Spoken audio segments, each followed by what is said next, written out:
Hey guys, welcome to our session of making an egg incubator for less than $10. We are going to get this project done in the cheapest way possible without compromising on the quality. So do watch out carefully for the materials I have used.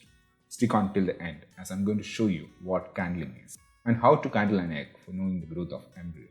We are doing this in our balcony, enjoying the nature. Oh, and to be frank to you, I have plans of live casting the whole hatching process of eggs from the day incubation starts, and if you catch up on the link above on the right side, you should be able to see the live stream of that. I'm going to take you now in detail through the list of items required for the project.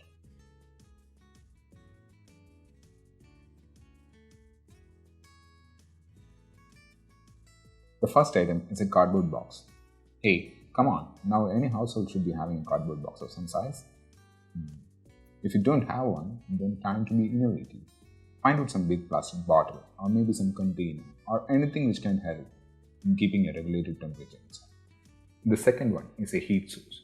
For this, an old filament bulb is the best option as they generate heat slowly. I have used a 100-watt LED light here as I had one of those lying in the backyard without much of use. I have a similar one with me which I'm going to use for the candling. I'll be explaining what candling is in the end of the video so that you know how to take care of the eggs during the incubation stage.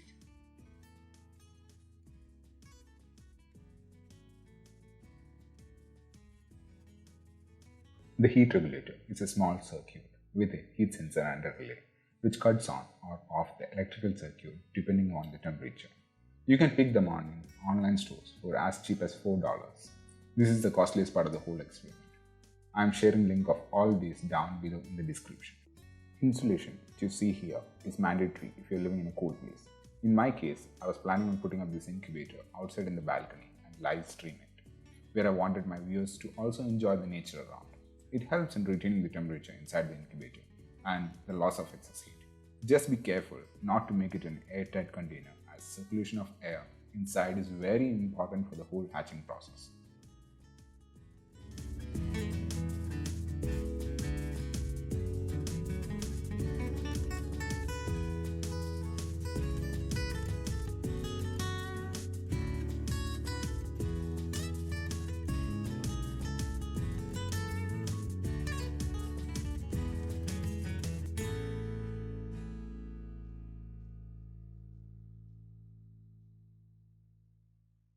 So let's start building our incubator.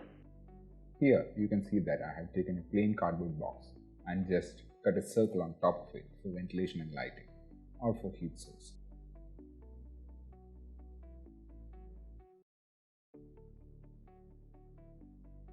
One of the sides of the box has been cut open so that my live viewers can see the eggs inside. This is not essential for you unless you plan on having a look at the eggs continuously. I have used a glass from an old photo frame which is pretty damaged, so you can see the non-removable stains by the damaged photo on the glass. I haven't added this in the list of materials required for this project, as it is not a mandatory thing for the incubator to function. It actually leads to excess heat loss, and I would have preferred to cover that side too with an insulation.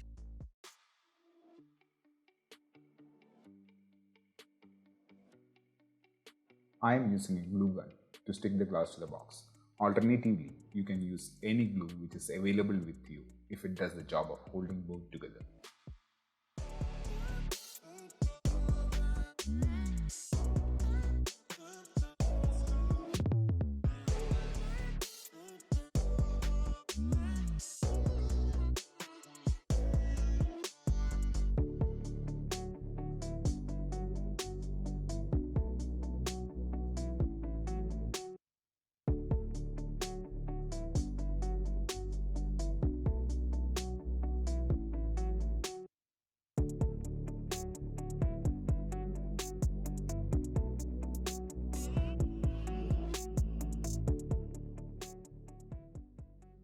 As you can see here, I have used a very old, dirty foam which is lying inside the garage.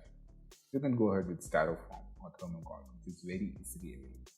And in case you have a pleasant weather now and you plan to keep the box in a place where the temperatures are not going to fluctuate much, it's okay to go with a plain cardboard box. You can finish your build, and in case you find that the box is losing temperature, go ahead and provide insulation to it.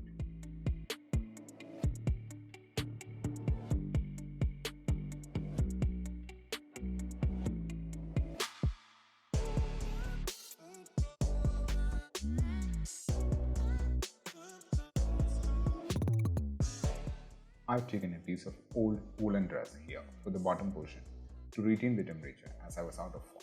You can go ahead with any insulation material.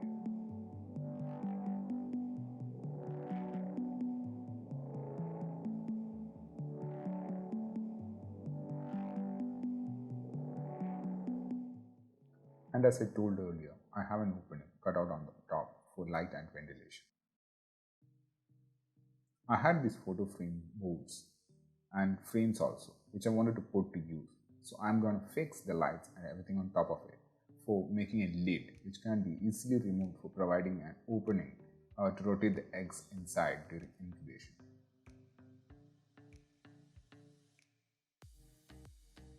That's the 100-watt LED light which I had got for making a projector sometime back, which was idle in garage, and I am going to use it for this project. That is a good source of heat.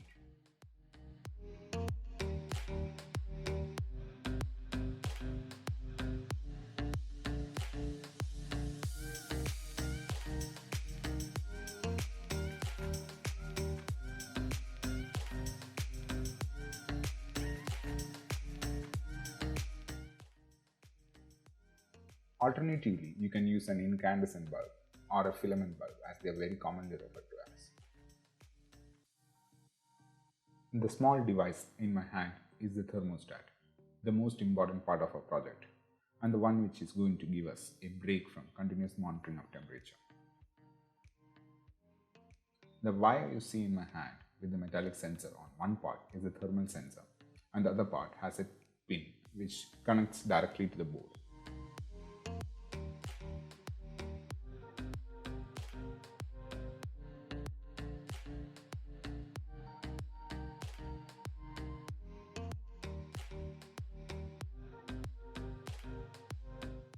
I am going to show you now the way to set up the thermal sensor here. That is, if you have a similar model. In case you have a different one, you can directly skip to the next section of the video. The settings for this board are very easy. If it's the same type of board, the link of which I have shared below is the one you're planning to get, then you need a 12-volt adapter to fire it up. Check out for any old adapters in your house which pumps out 12 volt and connect that to this device. Your cable boxes or set-top boxes are generally powered by 12 volt. Do tell your parents before unplugging their television for 21 days if you plan to use that. Many laptop chargers also give out 12 volts. Now coming to the setting of the board. As you might have noticed that the board has 3 switches. One is set and the other ones are up and down, maybe named as D1 and D2.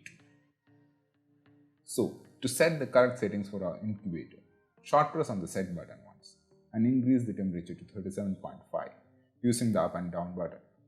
This is the ambient temperature in which an egg hatches.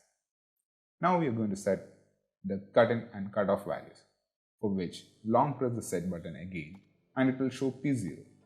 Now short press again and set the button once more to enter into the P0 mode. In P0, set it to H, which stands for heat mode, at which the thermal cutoff takes place. The value of 37.5 we set earlier. If we set it to C, then thermal cutoff takes place if temperature drops to 37.5. As we are making an incubator and we don't look at the temperature going anywhere above 37.5, we will set it at H. Short press the set button again to set the selected H and then use up and down to go to P1. Set P1 to 0.2 followed by P2 to 39. This is the maximum temperature till which the board works. P3 is the temperature in which the board starts back, so set it at 34. P4, P5 shall be set to 0 and P6 to off.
Now that I have completed the connections on the board, we are going to check whether the relay trips at the set temperature of 37.5.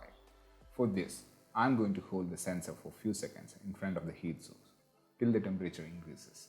As you see here, as soon as the temperature will hit 37.5, the relay will trip the power connection to the light and gets activated again when I move sensor away from the heat source.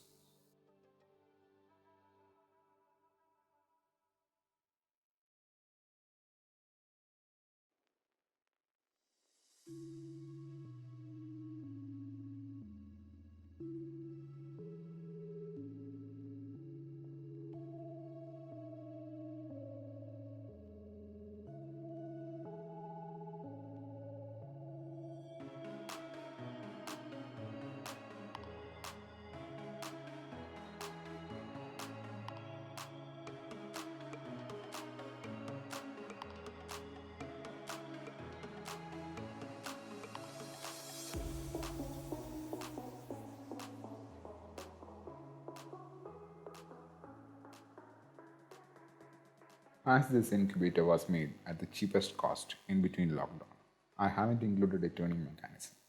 For this, we would have to turn the eggs for 4 to 6 times every day for the first 18 days. In case of chicken, and in case of a different bird, then the turning cycle changes. After 18 days, the chick is getting into position for hatching, hence we are not supposed to move it.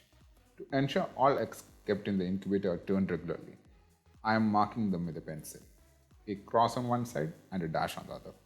Also, to retain humidity, I have kept a bowl of water inside.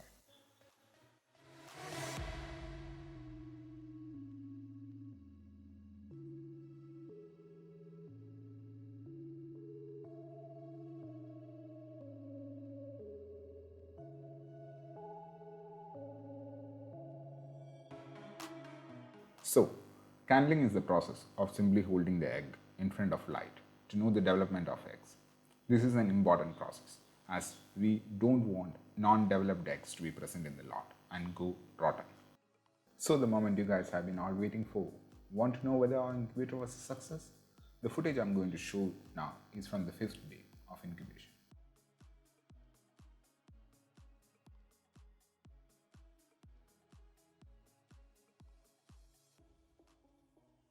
We can notice clear development of embryo here with a black spot and arteries running through. I had kept 10 eggs, out of which 7 were promising one. In case few of your eggs don't show the development, don't get disappointed. Get a fresh lot of fertile eggs for the project. As you know that hens can give unfertile eggs too. Check out with your parents if you are unsure whether the eggs are fertile. And keep watching my live stream to know whether the eggs will hatch into beautiful chicks. Keep subscribed in for coming video on taking care of just hatched chicks.